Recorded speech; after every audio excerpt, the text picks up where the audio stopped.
Hola, ¿qué tal? Bienvenidos a una nueva clase virtual de termodinámica química. Y en esta ocasión vamos a cambiar totalmente la película.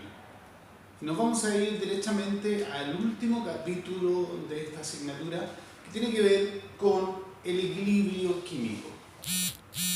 Recapitulando un poco todo lo que hemos visto, la primera sección, de los primeros capítulos de esta asignatura, lo que se hizo fue construir todos los modelos matemáticos y termodinámicos para poder entrar a estudiar el fenómeno, la fenomenología de equilibrios, a partir, ¿no es cierto?, construyendo ecuaciones a partir de la primera y segunda ley, construimos ecuaciones generales. Luego vimos la termodinámica de mezclas, el modelo parcial de mezclas reales, y luego vimos todos los puentes termodinámicos que nos permitían pasar de la idealidad a la realidad, ¿no es cierto?, con los indicadores de idealidad como los coeficientes de fugacidad, coeficientes de actividad, etc. Y con todo esto partimos el estudio de los fenómenos que nos interesan como ingenieros de procesos, que fue todo el equilibrio físico. Vimos equilibrio líquido-vapor, equilibrio entre fases líquida y vapor, fases líquidas, etc. Y este último camino nos lleva a otra de las grandes líneas del equilibrio, que es el equilibrio químico, cuyo objetivo es que nosotros podamos determinar completamente, eso quiere decir calcular todas las propiedades termodinámicas de un sistema cerrado donde tiene lugar reacciones químicas, es decir, reactividad química, a presión, temperatura constante y en equilibrio. Por lo tanto, lo que vamos a hacer, ¿no es cierto?, y en segundo término, ¿no es cierto?, otro objetivo importante de esto es que nosotros podamos llegar a predecir la reactividad de un determinado sistema. Es decir, conocidos los compuestos que están presentes, poder tener una idea, ¿no es cierto?, con cálculos simples de qué tan reactivo será el sistema. Es decir, la reacción ocurrirá o no ocurrirá.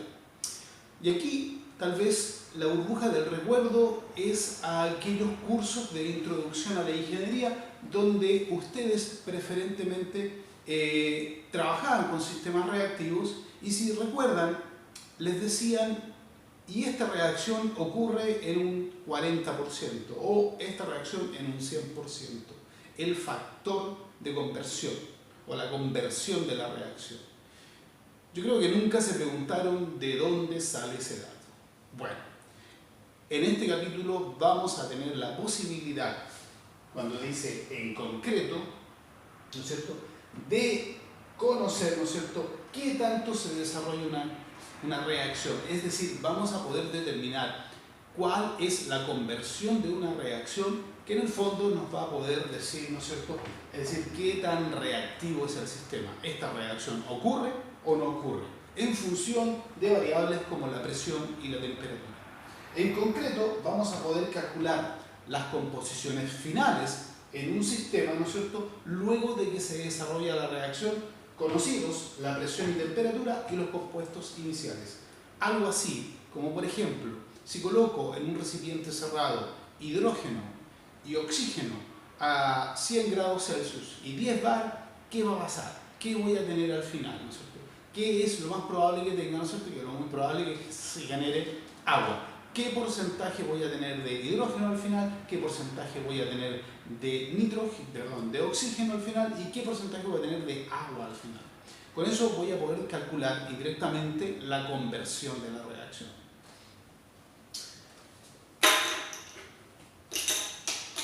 Es hora entonces de empezar con estos cálculos, y lo primero es irnos a lo más trivial, ¿no es cierto?, que es dentro del equilibrio químico, que tiene que ver con los balances de materia en sistemas reactivos. Por lo tanto, vamos a pasar a un subcapítulo 4.1 y vamos a ir a balances de masa o balances de materia en sistemas reactivos.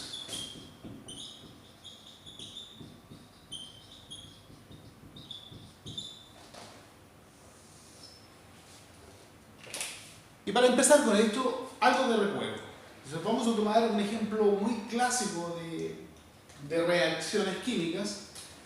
Y vamos a colocar acá, ¿no es cierto?, la reacción química del nitrógeno con el oxígeno formando dióxido de nitrógeno.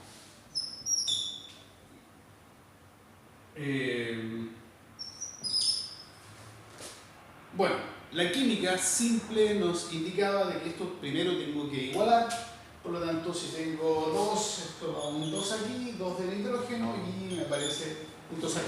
Y tengo la ecuación igualada, ¿no es cierto? 2 átomos de nitrógeno, 2 de nitrógeno, 4 de oxígeno y 4 de oxígeno. Primer paso, importante. Luego, si me coloco en el caso donde se alimenta un mol y un mol, vamos a cambiar el color aquí del lápiz, vamos a dar, ¿no es cierto?, aquí un mol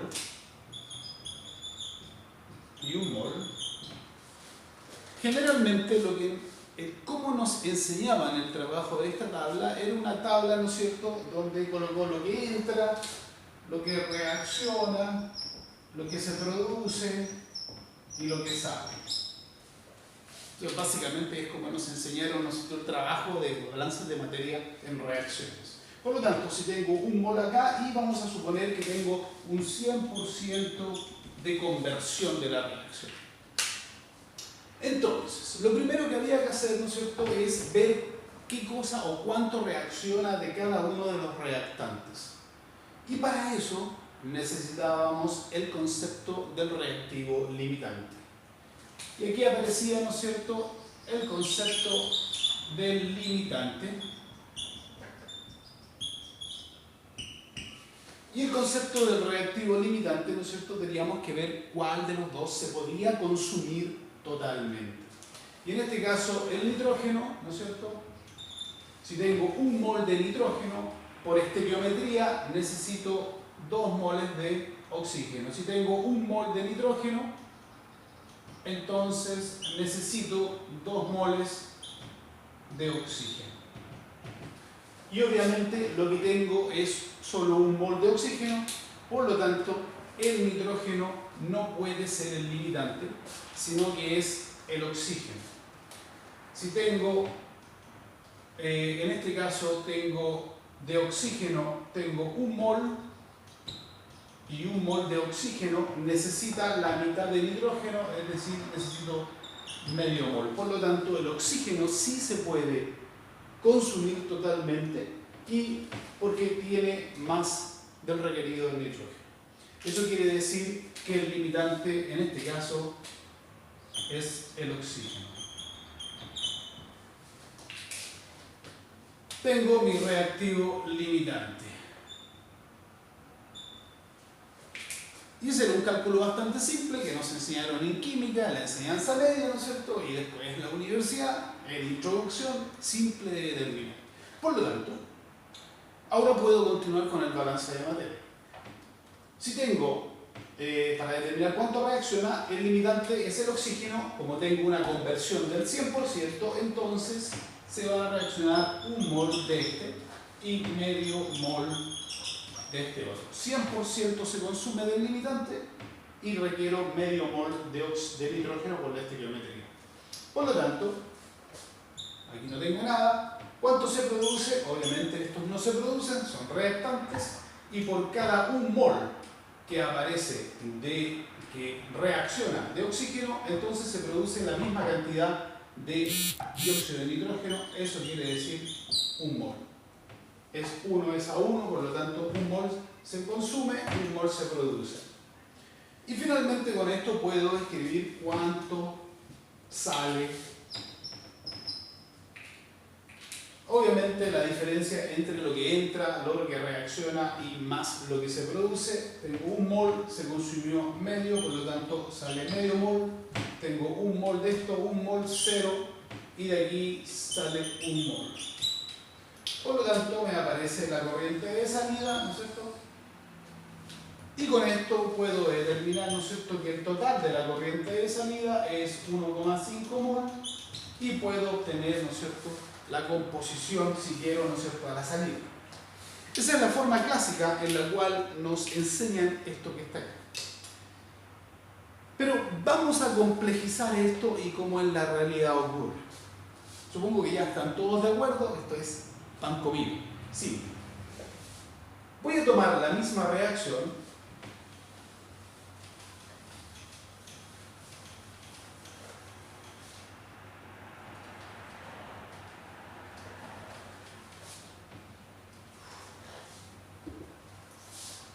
vamos con oxígeno y los dos.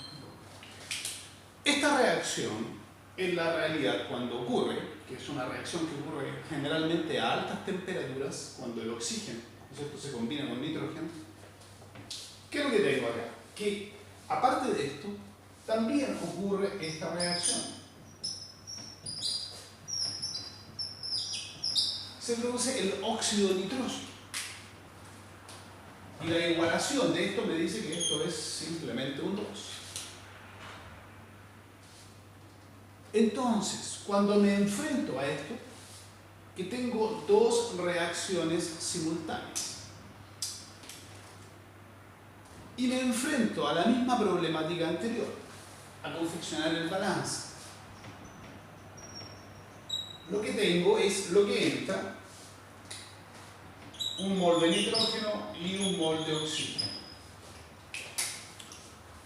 Entonces, la pregunta acá es, primero, ¿cuál es el reactivo limitante? ¿Cómo calculo el reactivo limitante? La primera pregunta es, ¿cómo calculan ustedes cuál es el reactivo limitante? Yo lo que sé es que tengo un mol de nitrógeno y un mol de oxígeno, pero tengo dos reacciones. Entonces, ¿cómo puedo determinar el limitante? Recuerden que para determinar el limitante debo ver la estequiometría para ver si se consume, cuál es el que se consume totalmente. Pero, ¿cuál de las dos ecuaciones ocupo? ¿O las tengo que sumar? Esto se pone complejo inmediatamente. La otra pregunta es la conversión de la reacción. El porcentaje de conversión.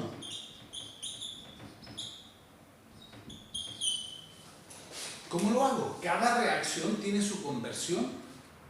¿O esto ocurre todo al mismo tiempo? Y saben, en la realidad esto ocurre todo al mismo tiempo. Al mismo tiempo está ocurriendo todo. Por lo tanto, cuando yo me enfrento a un sistema multireactivo, me empiezan a aparecer estas dudas. ¿Cómo calculo el limitante?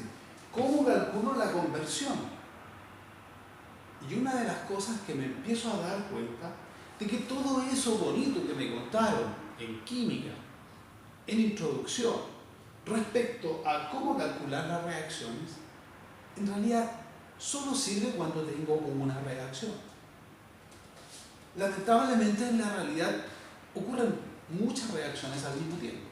Y quiero ver a todos aquellos que van a ir por la especialidad de metalurgia, que se van a encontrar generalmente con una montonera de reacciones cuando tengan que analizar un proceso. En este caso, tengo dos reacciones y ya se coloca complicado. Determinar el limitante no tiene mucho sentido porque está definido para una sola reacción y el porcentaje de conversión también. Y si esto fuese no solo el problema, observen que esto en la realidad es aún más complicado. Esta reacción ocurre de esta forma, pero también están ocurriendo al mismo tiempo la siguiente reacción, el óxido nitroso más el oxígeno formando NO2. El nitrógeno más oxígeno formando N2O4. También el NO2 más O2 formando N2O4. También el 2NO2 formando N2O4. Hay una cantidad tremenda de reacciones que pueden ocurrir al mismo tiempo.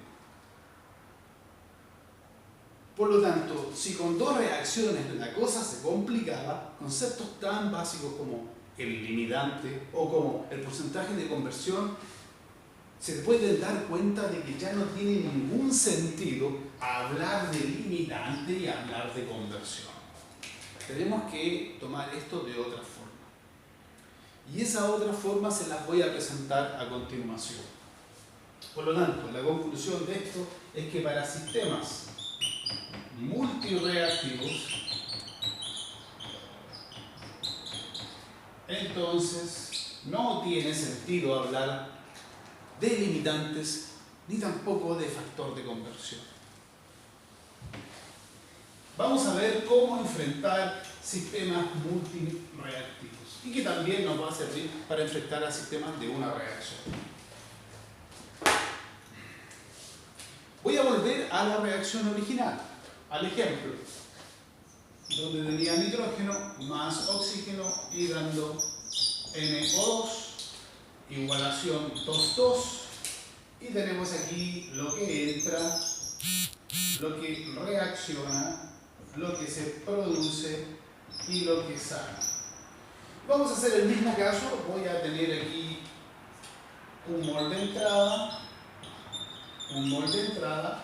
nada acá.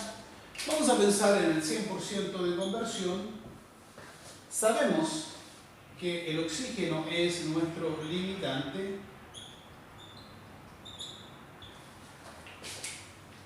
y veo cuánto es lo que reacciona. Lo que vimos anteriormente, ¿no es cierto? Es por ser delimitante, reacciona un mol de oxígeno y medio mol de nitrógeno. Y obviamente acá nada. ¿Cuánto se produce?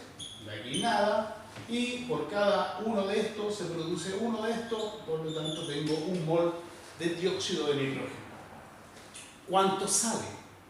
Para ver cuánto sale de esto, entonces tendré que llegar con la diferencia, ¿no es cierto? Tengo 1, se consume un medio, aparece medio mol, de esto 0 y de esto un mol aparece. Y esta era la corriente, digamos, o la salida, el producto final que tengo. Vamos a hacer lo siguiente. Vamos a calcular el delta de moles de cada compuesto. Y ya este es el, digamos, el compuesto.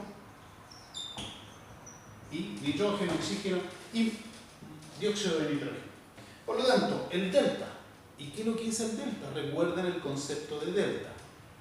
Moles finales, este es final, menos inicial, que es este que está acá. Por lo tanto, en este caso el delta es un medio menos 1. Y esto es menos un medio. Y esto es 0 menos 1. Menos 1. 1 menos 0. Más 1. Una vez que tengo este delta NI, voy a hacer la siguiente división. Delta NI dividido por el coeficiente estequiométrico. Es decir, cada delta que calculé lo divido por el coeficiente estequiométrico que tiene cada compuesto. Esto es menos un medio dividido en 1. Esto es menos un medio. Menos 1 dividido en 2. Menos un medio. Y luego, el último es más 1 dividido en 2. Un medio. Lo primero que se observa acá es que tengo un número, si aplico el valor absoluto, tengo un número que es idéntico para todos los compuestos en esta reacción. Un medio. Por lo tanto, voy a introducir lo siguiente. Vamos a definir lo que se llama, y lo voy a tener que hacer por acá arriba porque no tengo mucho espacio, vamos a definir lo que se llama un coeficiente estequiométrico normalizado. Coeficiente estequiométrico normalizado. Y esto es algo nuevo. Lo que vamos a hacer con este coeficiente estequiométrico normalizado es que vamos a tomar el coeficiente estequiométrico y le vamos a colocar signo dependiendo si es reactante o producto. Si se trata de un reactante, entonces el coeficiente estequiométrico será el número, pero negativo. Si se trata de un producto, será el número, pero positivo. Por lo tanto, en este caso, el coeficiente estequiométrico es -1. En este caso, el coeficiente estequiométrico normalizado será 2, pero como es un reactante, es -2. Y en este caso es 2, pero positivo porque es un producto. Bajo esa lógica, entonces, voy a hacer de nuevo, vamos a llamar a este coeficiente estequiométrico con la letra griega nu, y este es el delta partido por esta letra griega. Si divido el delta de los moles por este coeficiente estequiométrico normalizado de cada compuesto, observen que me queda 1/2, -1 dividido en -2, 1/2 y +1 dividido en 2, 1/2. Y lo que me aparece acá es una constante.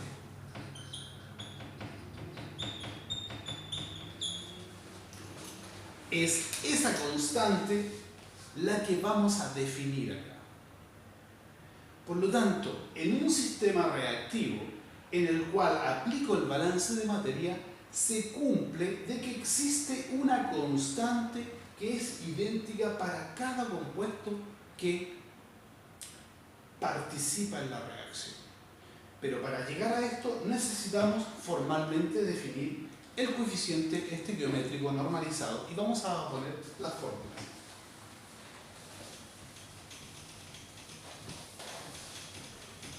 Por lo tanto, vamos a definir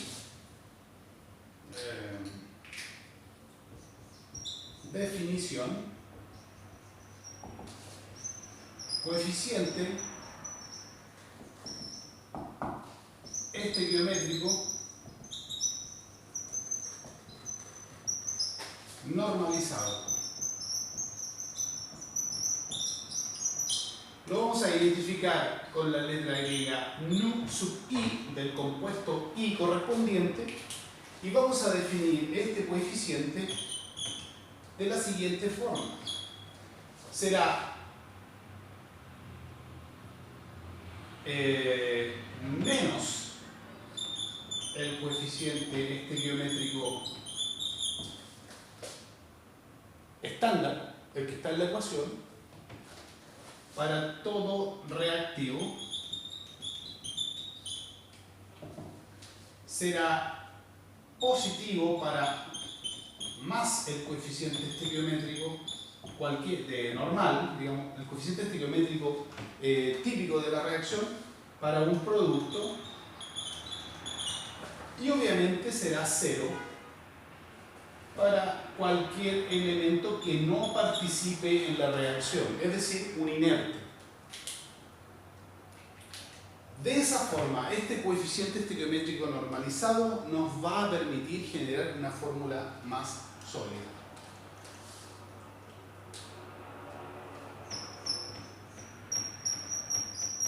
Definición, coordenada de reacción, identificada con la letra griega epsilon. La coordenada de reacción es la constante que les acabo de mostrar que ocurre en una reacción en su balance de materia. Y esa coordenada, que vamos a llamar epsilon, es idéntica o es igual al cambio de los moles de cada compuesto que participa en la reacción dividido por el coeficiente estequiométrico normalizado. Con esto entonces podemos iniciar, ¿no es cierto?, la construcción de un balance de materia mucho o formal para un sistema reactivo. Esta fórmula que está acá, si la separo, ¿no es cierto?, nos va a quedar que epsilon es igual al delta, y el delta es los moles finales menos los moles iniciales, dividido por el coeficiente estequiométrico normalizado. Esto es los moles finales, final, menos inicial. Es el significado del delta. Por lo tanto, se desprende que los moles iniciales, perdón, los moles finales es igual a los moles iniciales más el coeficiente normalizado por el epsilon. Y este epsilon es la coordenada de reacción. Esto que está aquí es la ecuación de balance de materia de sistema reactivo. Esta ecuación ustedes la han visto, tal vez con otro nombre, pero básicamente funciona así. Esto me dice que los moles finales de cualquier compuesto que participa en la reacción serán los moles iniciales más este término que está acá. Entonces, si estamos hablando de un reactivo, serán los moles iniciales del reactivo y esto será negativo, menos lo que se consume, porque el coeficiente normalizado para el caso de los reactivos es negativo. Por lo tanto, serán los moles iniciales del reactivo menos lo que se consume. Si estamos hablando de un producto, entonces la ecuación se lee los moles iniciales del producto y esto será más lo que se produce. ¿Por qué más? Porque este coeficiente normalizado, para el caso de los productos, resulta ser positivo. Lo que viene ahora es aplicar esto y ver cómo funciona. Y también pasar a sistemas con muchas reacciones. Nos vemos en la próxima.